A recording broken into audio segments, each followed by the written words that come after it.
কেন আমরা জল খেলে এনার্জি পাই না, কেন আমরা মিনারেলস খেলেও কিন্তু আমরা এনার্জি আসে না আমাদের? কারণ জলের কি হয় না, জল হচ্ছে একদম আমাদের কি একটি স্মল মলিকিউলস, মানে ক্ষুদ্রতম অণু, যার কোনো ডাইজেশন হয় না। একটু আগেই তো তোমাদের বললাম, যার ডাইজেশন হয় না কি, সেটা থেকে আমরা কি এনার্জি পাই না। হ্যালো ফ্রেন্ডস, চলে এসেছি আজ তোমাদের মাঝে কি সায়েন্সের ক্লাস নিয়ে। তোমাদেরকে কথা দিয়েছিলাম যে তোমাদের সায়েন্সের ক্লাস একদম তোমাদের মাথায় দিয়ে দেবো, তা আজ চলে এসেছি তোমাদের মাঝে কি বায়োলজি সাবজেক্টের ডাইজেস্টিভ সিস্টেম নিয়ে। আজ ডাইজেস্টিভ সিস্টেম একদম নিখুঁত রূপে তোমাদেরকে বুঝিয়ে দেবো। বোঝা গেছে? তোমরাও কি করবে, আমার সাথে সাথে কি করবে, খাতা নেও, কলম নাও, নিয়ে কপি করতে থাকবে, কারণ প্রত্যেকটা কথাই কিন্তু খুব গুরুত্বপূর্ণ, যা এক্সামে কিন্তু কোশ্চেন আসে, সমস্ত কিছুই কিন্তু তোমাদেরকে আজ বলে দেওয়া হবে। তা চলো এবার দেখো যে ডাইজেস্টিভ সিস্টেমে আমরা প্রথমে দেখব যে ডাইজেস্টিভ সিস্টেম কেন বলা হয়েছে, তাই না? তাহলে সিস্টেম শব্দটা অর্থটাই বাকি। দেখো, সিস্টেম শব্দ অর্থ বলতে গেলে তোমাকে সাধারণভাবে বুঝতে হবে যে ধরো আমাদের যে পশ্চিমবঙ্গের শিক্ষা ব্যবস্থা, এই শিক্ষা ব্যবস্থাকে পরিচালনা করতে হলে কি আমাদের শিক্ষামন্ত্রী কি একা সমস্ত দায়িত্ব পরিচালনা করতে পারবে? এটা কি সম্ভব? মোটেও না। তাহলে কি এই শিক্ষা ব্যবস্থার যে শিক্ষামন্ত্রী, তার শিক্ষামন্ত্রীর নিচে আরো অন্যান্য অফিসাররা থাকে, তার মানে সমস্ত অফিসাররা কি করে এক একটা পার্ট ভাগ করে নিয়ে কি করে শিক্ষা ব্যবস্থাটাকে পরিচালনা করে। তাহলে এই যে শিক্ষা ব্যবস্থা এক একটা স্টেপ বাই স্টেপে ভাগ করা হয়েছে, তাহলে এই প্রত্যেকটা স্টেপকে একসাথে কি বলা হয়? সিস্টেম। ঠিক আমাদের হিউম্যান বডিতেও আমরা যে খাবারটা গ্রহণ করছি, ওই খাবারটা সেম এক একটা স্টেপ বাই কি হয়, আমাদের ডাইজেশন হয়। আর এই যে এক একটা স্টেপ বাই ডাইজেশন হচ্ছে, এই প্রত্যেক সবাইকে একসাথে কি বলা হয়? Digestive system. বুঝতে পারলে ডাইজেস্টিভ সিস্টেমটা কি? এবার জানবো যে তোমাদের যদি বলে যে what is definition of digestion, ডাইজেশনের ডেফিনেশনটা কি, তাহলে তোমরা কি বলবে?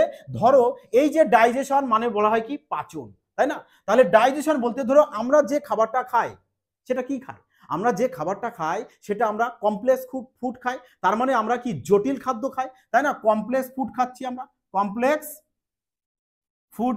কমপ্লেক্স ফুড বলতে আমরা এই যে আমরা কি লার্জ মলিকুল, মানে কমপ্লেক্স খাবার, এই যে বড় বড় খাবারগুলো খাচ্ছি, হ্যাঁ, এই বড় বড় খাবারগুলোকে আমাদের মানে এটা কি আমাদের কি সে পরিণত হয়ে যাবে, আমাদের ইজি ফুডে পরিণত হবে। ইজি ফুডে মানে কমপ্লেক্স ফুড, আমাদের যে ইজি ফুড বলতে এরকম ছোট ছোট ছোট ছোট ছোট ছোট ক্ষুদ্র ক্ষুদ্র ক্ষুদ্র আমাদের অন্তে পরিণত হবে।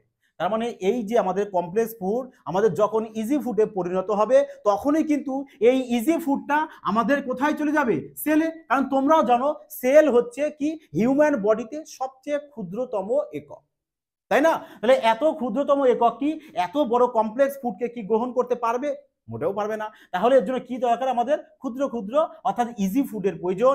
এই ইজি ফুড যাবে কোথায়? আমাদের সেলে, অর্থাৎ সেল ওকে গ্রহণ করবে। গ্রহণ করে কোথায় দিয়ে দেবে? আমাদের অর্গানে দিয়ে দেবে, তাই না? গ্রহণ করে অর্গানে যাবে, তখনই না তোমার ওই অর্গান কি পাবে?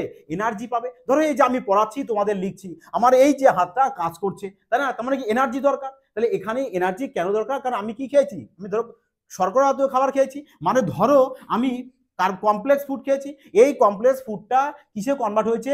ইজি ফুডে। আর ইজি ফুড যখন কনভার্ট হয়েছে, তখন এই ইজি ফুড কোথায় চলে যাচ্ছে? আমাদের সেলে যাচ্ছে, সেল নিচ্ছে, সেল নিয়ে কোথায় চলে দিয়ে দিচ্ছে? আমাদের অর্গানে দিয়ে দিচ্ছে। আর অর্গানে তখন কি পাচ্ছি? আমরা এনার্জি পেয়ে যাচ্ছি, তাই না? এনার্জি এভাবে আসলো। বোঝা গেছে? তাহলে এই জটিল খাদ্য সরল খাদ্যে যে কনভার্ট হচ্ছে, এই কনভার্ট হওয়াকেই কি বলা হয়? ডাইজেশন। বুঝতে পারলে? এবার চলুন আরেকটু ভালো করে দেখো। দেখো এই যে জটিল খাদ্য সরল খাদ্যে পরিণত হচ্ছে, তাহলে এই যে পরিণতটা কে করছে? করছেটা কে? ধরো জটিল খাদ্য খেলে ওটা সরল খাদ্যে পরিণত হবে, তার মানে কেউ না কেউ তো ওটা কনভার্ট তো করবে, পরিণত করবে। কে করবে? যে করবে তার নাম হচ্ছে কি এনজাইম। তার নাম কি? এনজাইম। তাহলে এই এনজাইমই কিন্তু, এনজাইম বলতে কি আমরা কি জানি? উৎসেচক। তাহলে এনজাইম বলতে কি জানি আমরা? উৎসেচক। এই এনজাইমই কিন্তু আমাদের জটিল খাদ্যকে সরল খাদ্যে পরিণত করবে, তাই না? তাহলে ধরো আমি এখন একটা খাবার খেলাম, ধরো যে কোনো ধরো একটা সাপোজ একটি আপেল খেলাম, তাহলে এই আপেল ধরো একটি খেলাম, আর কেউ এসে বললো যে স্যার এটাও আপনি খান 1 ঘন্টা পরে, তাহলে কি ওটা আমি 1 ঘন্টা পরে খেতে পারবো না? অবশ্যই, কারণ যেটা আমি এখন খেয়েছি 1 ঘন্টা পরে কি হবে? ওটার কিছুটা পাচিত হয়ে যাবে, তাই না? এই যে কিছুটা পাচিত হয়ে যাবে, 1 ঘন্টা পরে আমাকে যদি আবার খেতে দেয়, আমি অবশ্যই খেতে পারবো, তাই না? তাহলে এই যে কিছুটা পাচিত হয়ে যাচ্ছে, কে করছে? এই যে আমাদের এনজাইম পাচিত করছে। বুঝতে পারলে? তার মানে আমাদের এনজাইমটা কি, দেখো এনজাইমকে এই যে দ্রুত আমাদের ফাস্ট পাচিত করে, এর জন্য আমরা কি এই এনজাইমকে আবার কি বায়ো ক্যাটালিস্টও কিন্তু বলা হয়, বায়ো ক্যাটালিস্টও বলা হয়। ক্যাটালিস্ট বলতে কি বোঝায়? ক্যাটালিস্ট হচ্ছে যে কোনো বিক্রিয়াকে দ্রুত পরিণত করা, কোনো বিক্রিয়াকে কি করে দ্রুত ফাস্ট করে, আরে ফাস্ট করে বলেই না আমাদের খাদ্যদ্রব্য তাড়াতাড়ি কি হয়, পাচিত হয়ে যায়। দেখো তো যদি আমাদের এনজাইম যদি দ্রুত ফাস্ট না করতো, তার মানে কি হতো বিষয়টা বুঝতে পারছো? ধরো আমি সকালে খাবার খেয়েছি আর আমাদের এনজাইম দ্রুত ফাস্ট করছে না, তাহলে সকালের খাবার দেখা গেল রাতে রাতে গিয়ে আমাদের খিদেটা পাচ্ছে, সারাদিন কোনো খিদেই পাবে না, তাই না? দেখো সাপোজ যদি কারোর যদি এনজাইমই না থাকে তাহলে কি হবে? তাহলে যদি তুমি আজ যে খাবারটা খাবে সেই খাবারটা তো আমাদের ইজি ফুডে কনভার্ট হবে না, আর ইজি ফুডে যদি কনভার্ট না হয় তাহলে তোমার সেলেও যাবে না, আর সেলে যদি না যায় তোমার অর্গানও যাবে না, অর্থাৎ তুমি এনার্জিও কিন্তু পাবে না। আর এনার্জি যদি না পাও কি পরিস্থিতি হবে? সারাদিন শুয়ে থাকতে হবে, তোমার কোনো অর্গানই কিন্তু আর কাজ করতে পারবে না, তাই না? তাহলে কি হবে? তুমি আজ যদি এনজাইমটা না তোমার যদি বডিতে না থাকে, তাহলে আজ যে তুমি খাবার খাবে ওই খাবার দেখা গেল তোমার 1 মাস পরে গিয়ে পাচিত হবে, তাই না? তাহলে এর জন্য কিন্তু আমাদের কি বডিতে এনজাইমটা প্রয়োজন, অর্থাৎ এই এনজাইমটাই কি করে আমাদের এই কমপ্লেক্স ফুডকে ইজি ফুডে কনভার্ট করবে। আর এর জন্য কি বলি আমরা? এনজাইমকে বায়ো ক্যাটালিস্ট বলি। বোঝা গেছে? তাহলে বায়ো ক্যাটালিস্ট কাকে বলবো? ধরো তাহলে আমরা যে কমপ্লেক্স ফুডটা খাই, এবার প্রশ্ন হচ্ছে যে কমপ্লেক্স ফুড আমরা কি কি খাবার খাই, অর্থাৎ কোন জাতীয় খাবার থেকে আমরা এনার্জি পাই। তার মানে দেখো আমরা প্রধানত কি সিপিএল জাতীয় খাবার থেকে এনার্জি পাই।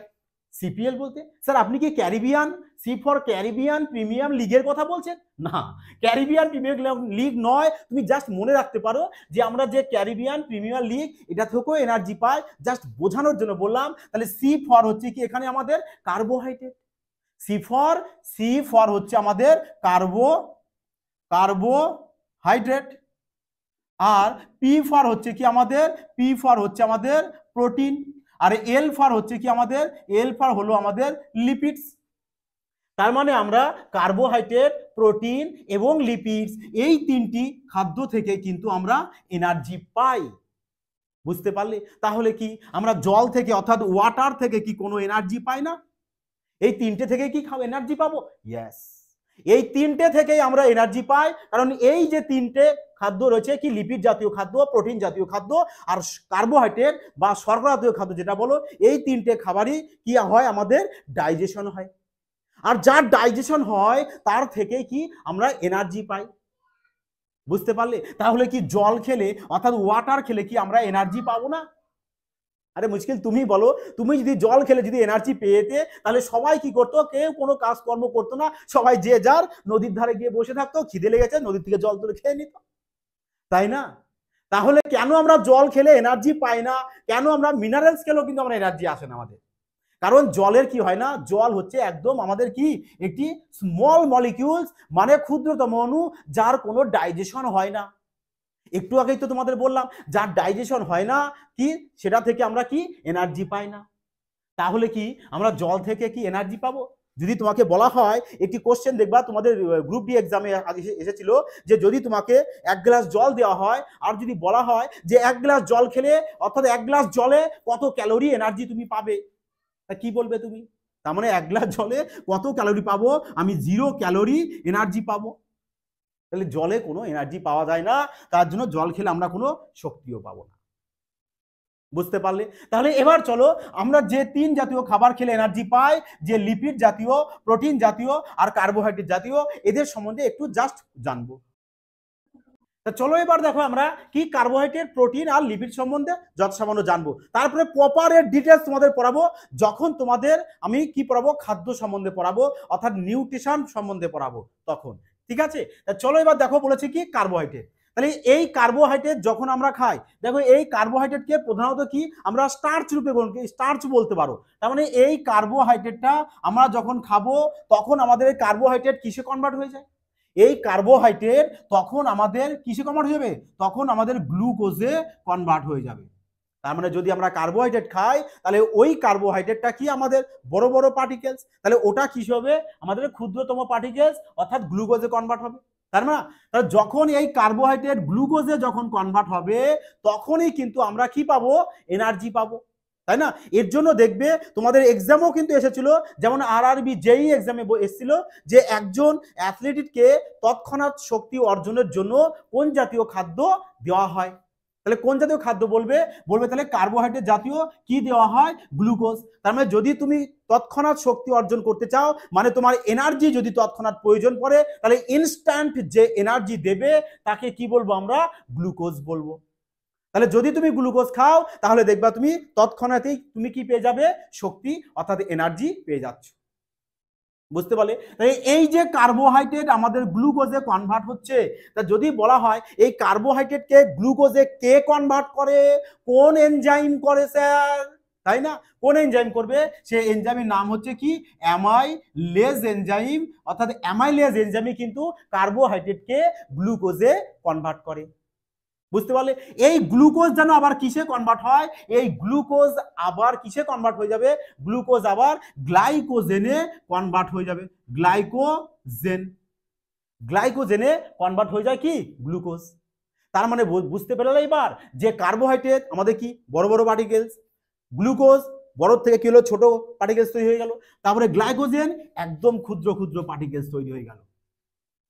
তাহলে দেখো যখন তুমি গ্লুকোজ পাবে তখনই কিন্তু তুমি 100% কিন্তু এনার্জি পেয়ে যাচ্ছ।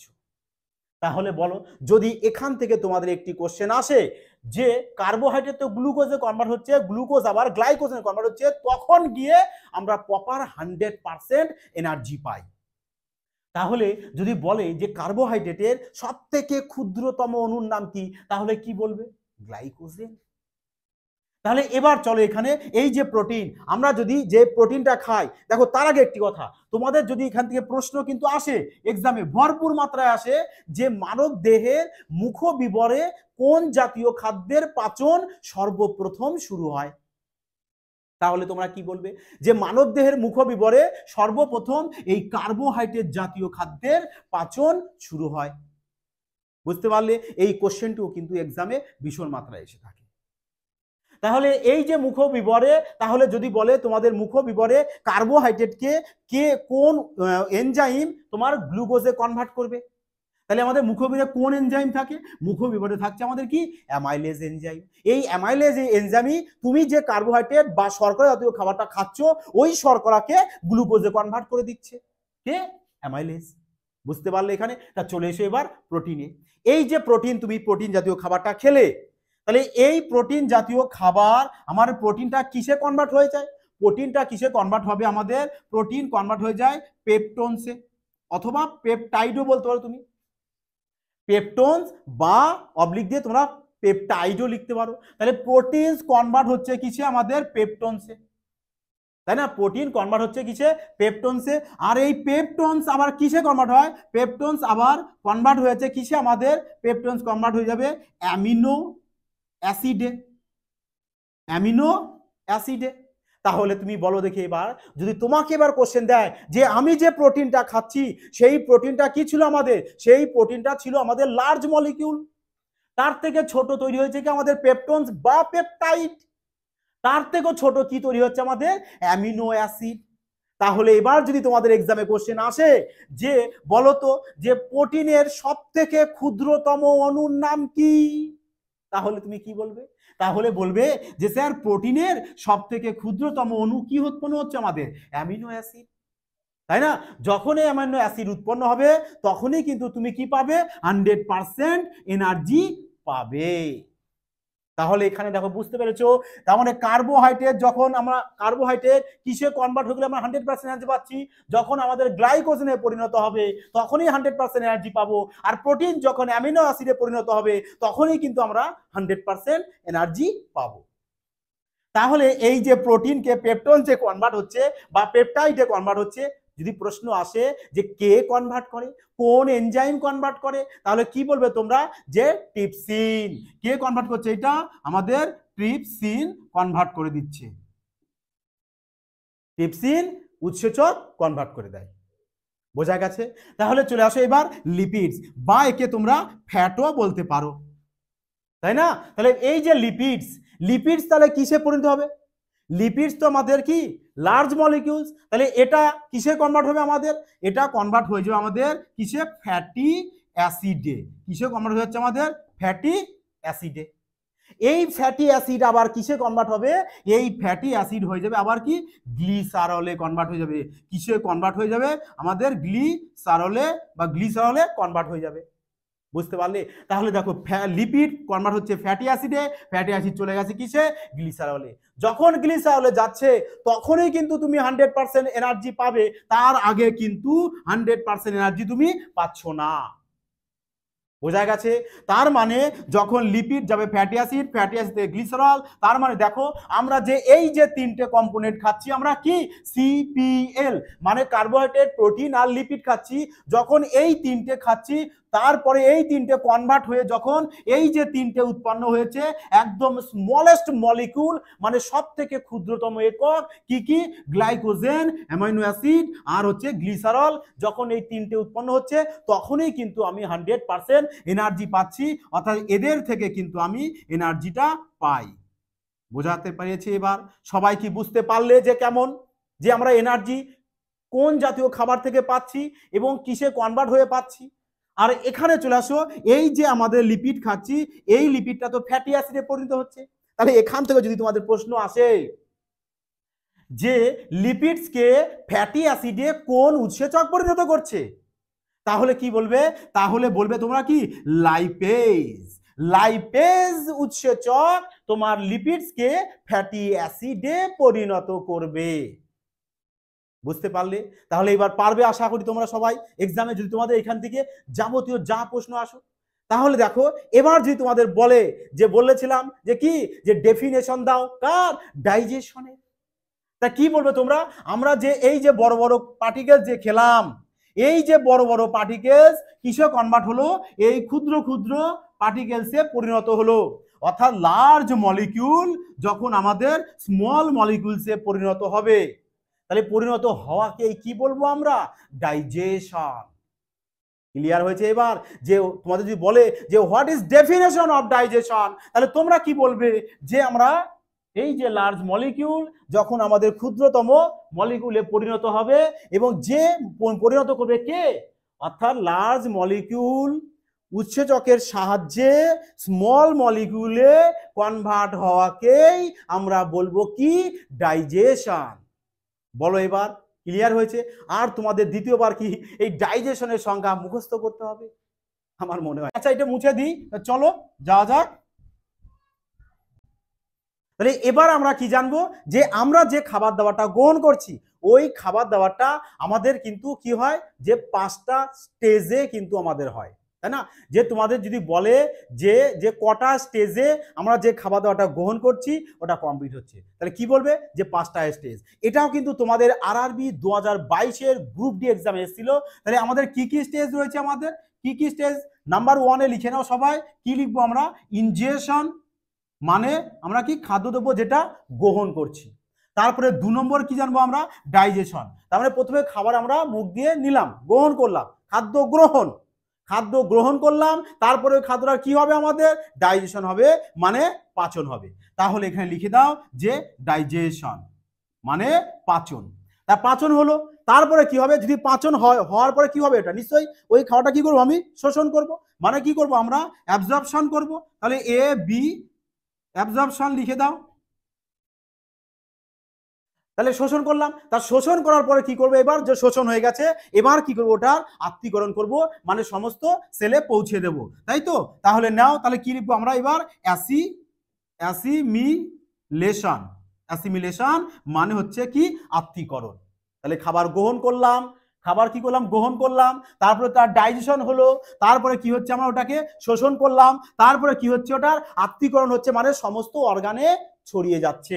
তারপরে 5 নম্বর কি হচ্ছে, 5 নম্বর হচ্ছে কি, নিঃসরণ মানে এক্সক্রিয়েশন, এক্সক্রিয়েশন মানে বেরিয়ে যাওয়া।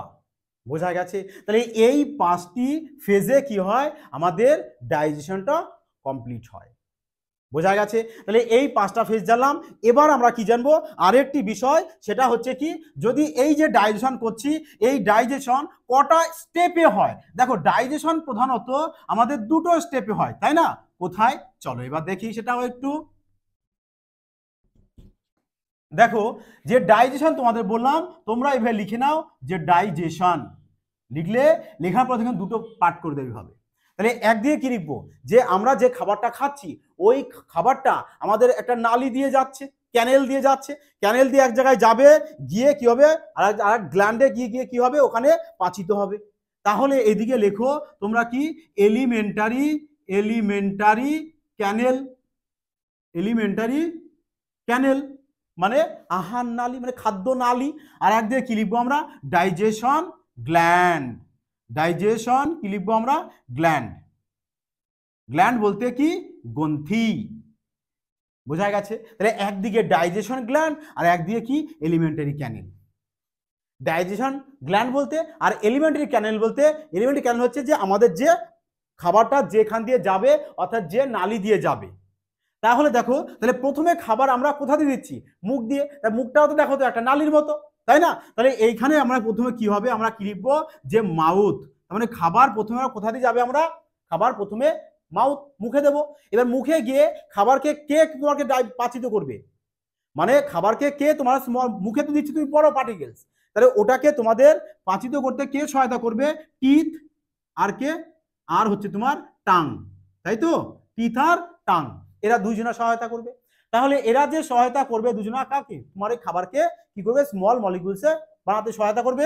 এবং আমাদের মুখে তখন কে থাকবে, কোন গ্ল্যান্ড থাকবে আমাদের এখানে মাউথে, কোন গ্ল্যান্ড থাকে আমাদের স্যালাইভারি গ্ল্যান্ড, স্যালাইভারি গ্ল্যান্ড। তাহলে এখান থেকে কি বেরোবে আমাদের এনজাইম বেরোবে, এই এনজাইমই তো তোমাকে কি করবে ওই খাবারকে পাচিত করে ছোট ছোট ছোট ছোট স্মল মলিকিউলসে পরিণত করবে, তাই না? তাহলে বলো আমাদের তাহলে যদি বলে মাউথে কোন গ্ল্যান্ড থাকে, কোন গ্ল্যান্ড থাকে ডাইজেস্টিভ কোন গ্ল্যান্ড থাকে, কি বলবো আমরা স্যালাইভারি গ্ল্যান্ড থাকে। তাহলে চলে আসো খাবার মুখে গেল, মুখ থেকে খাবার কোথায় যাবে, মুখ থেকে খাবার যাবে এই যে আমাদের এখান দিয়ে যে কি রয়েছে ফুড পাইপ মানে খাদ্য নালী যাকে বলো। তাহলে খাবার মাউথ থেকে চলে যাবে ফুড পাইপে বা খাদ্য নালীতে, ফুড পাইপ। তাহলে বলো এই ফুড পাইপে কিন্তু আমাদের কোনো গ্ল্যান্ড থাকে না, যার শুধু এরকম পাইপটাই রয়েছে, তাহলে এখানে কোনো গ্ল্যান্ড নেই। তাহলে 3 নম্বর যাও, এখানে যে খাবার প্রথমে মাউথে গেল, মাউথ থেকে ফুড পাইপে আসলো, ফুড পাইপ থেকে খাবারটা কোথায় যাবে আমাদের, কোথায় যাবে এখানে স্টমাকসে, পাকস্থলিতে। তাহলে এখানে যাবে কোথায় খাবারটা, স্টমাকে যাবে। আর স্টমাকসে আমাদের কোন গ্ল্যান্ড রয়েছে, স্টমাকসের মধ্যে রয়েছে কি আমাদের গ্যাস্ট্রিক গ্ল্যান্ড, গ্যাস্ট্রিক গ্ল্যান্ড। আর এই গ্যাস্ট্রিক গ্ল্যান্ড থেকে কিন্তু আমাদের কি হবে খাবার এখান থেকে পাচিত হবে, তাই না? তাহলে খাবার প্রথমে মুখে গেল, তারপরে ফুড পাইপ, ফুড পাইপ থেকে স্টমাক। তাহলে বলো এবার স্টমাক থেকে কোথায় যাবে খাবার, স্টমাক থেকে খাবার যাবে কোথায় স্মল ইন্টেস্টাইনে, তাই না? স্মল ইন্টেস্টাইনে, ইন্টেস্টাইন দেখো। তাহলে স্মল ইন্টেস্টাইন যাকে আমরা কি এসআইও শর্ট ফর্মে বলে থাকি স্মল ইন্টেস্টাইন, স্মল ইন্টেস্টাইন বলতে কি ক্ষুদ্রান্ত। তাহলে খাবার কোথায় যাচ্ছে এবার ক্ষুদ্রান্ত। এবার এই ক্ষুদ্রান্তের মধ্যে আমাদের কি রয়েছে, ক্ষুদ্রান্তের মধ্যে কোন গ্ল্যান্ড রয়েছে, আমাদের রয়েছে কি কিডনি রয়েছে, তাই না? আমাদের কি থাকবে ক্ষুদ্রান্তে, কিডনি থাকবে। আর কি থাকবে ক্ষুদ্রান্তে, আর কি থাকে আমাদের প্যানক্রিয়াস মানে অগ্নাশয় থাকবে, অগ্নাশয় থাকবে, কিডনি আর প্যানক্রিয়াস মানে অগ্নাশয়, এরা দুজনেও কি করবে তোমার খাবারকে পাচিত করবে। তারপর দেখো খাবার গেল এখানে স্মল ইন্টেস্টাইন, স্মল ইন্টেস্টাইন থেকে তারপর কোথায় যায়, দেখো একটা কথা এখানে সবাই মনে রাখবে কারণ এখান থেকে কিন্তু কোশ্চেন আসে তোমাদের এক্সামে ভরপুর মাত্রায় আসে, যে খাবার কোথায় গিয়ে তোমাদের সম্পূর্ণরূপে পাচিত হয়। তারপরে খাবার তুমি মুখ দিয়ে খেলে ফুড পাইপ দিয়ে গেল, ফুড পাইপ থেকে আসবে কোথায় স্টমাকসে, স্টমাকস থেকে চলে আসে স্মল ইন্টেস্টাইনে, আর স্মল ইন্টেস্টাইনে এসে কিন্তু খাবার পুরোপুরি পাচিত হয়ে যায়, সম্পূর্ণরূপে পাচিত হয়। তারপরে যখন এখান থেকে পাচিত হবে, পাচিত হওয়ার পরে খাবারটা যাবে কোথায় তোমার এল আইতে মানে লার্জ ইন্টেস্টাইনে, এলআই বলতে লার্জ ইন্টেস্টাইন যাকে বাংলায় কি বলা হয় বৃহদন্ত। তাহলে এখানে চলে আসবে খাবার, এখান থেকে আসার পর কি হবে খাবার তোমার যে তোমার দু রকমের খাবার তৈরি হয় এখানে, একটা কি ওয়েস্ট ফুড তৈরি হবে, আর যেটা ওয়েস্ট ফুড তৈরি হবে সেটা কি হবে তোমাদের বাইরে বেরিয়ে যাবে, আর যেটুকু লাগবে সেটা কি হবে তোমাদের সমস্ত অর্গানে পৌঁছে যাবে। বোঝা গেছে কিসের মাধ্যমে পৌঁছাবে, তোমার ব্লাডের মাধ্যমে সমস্ত সেলে গিয়ে পৌঁছাবে, তারপরে অর্গান, অর্গান থেকে তুমি পেয়ে যাবে কি এনার্জি। বোঝা গেছে এবার? তাহলে তাহলে খাবার দাবার দেখো, আমাদের প্রথমে ফুড পাইপ, তারপরে প্রথমে মাউথ, তারপরে ফুড পাইপ, তারপরে স্টমাক, তারপরে এসআই, তারপরে এলআই। এলআইতে কিন্তু আমাদের এখানে কোনো গ্ল্যান্ড থাকবে না। দেখেছো তাহলে আমরা কটা গ্ল্যান্ড পেয়েছি এখানে? দেখো তো, স্যালাইভারি গ্ল্যান্ড পেয়েছি, গ্যাস্ট্রিক গ্ল্যান্ড পেয়েছি, আর এখানে কিডনি আর প্যানক্রিয়াস। তাহলে দেখো এদের সম্বন্ধে আমাদের এবার জানতে হবে। তাহলে দেখো প্রথমত আমরা কি, এই যে মাউথ, মাউথ সম্বন্ধে আমরা জানবো টিথ। মাউথে কি পড়বো আমরা? মাউথে টিথ পড়বো। আর কি পড়বো আমরা? টাং পড়বো, মানে জিভ, দাঁত এবং জিভ সম্বন্ধে জানবো। তারপরে আমরা ফুড পাইপ, ফুড পাইপ তো কিছুই না, জাস্ট একটা পাইপ রয়েছে। তারপরে স্টমাক, স্টমাক থেকে এসআই, এসআই থেকে এলআই, এইভাবে step by step by step by, এই যদি এই পুরোটা তোমাদের যখন কমপ্লিট করানো হবে, তখনই কিন্তু তোমাদের টোটাল ডাইজেস্টিভ সিস্টেম কমপ্লিট হবে। বোঝা গেছে? তাহলে পরের দিন তোমাদের টিথ এবং টাং অর্থাৎ দাঁত এবং জিভ সম্বন্ধে তোমাদেরকে ক্লাস কমপ্লিট করে দেওয়া হবে। তারপরে ধীরে ধীরে ধীরে আমরা পুরোটাই কমপ্লিট করে দেবো। তাহলে এবার বলো তোমাদের আজকের ক্লাসটি কেমন লেগেছে, তা সবাই কমেন্টে জানাবে। তোমাদের কমেন্টের ওপরেই কিন্তু ডিপেন্ড করে পরবর্তী সায়েন্সের ক্লাস খুব তাড়াতাড়ি নিয়ে আসবো। যাই হোক বন্ধুরা, তোমরা সবাই কিন্তু কমেন্ট করো যে কেমন লাগলো।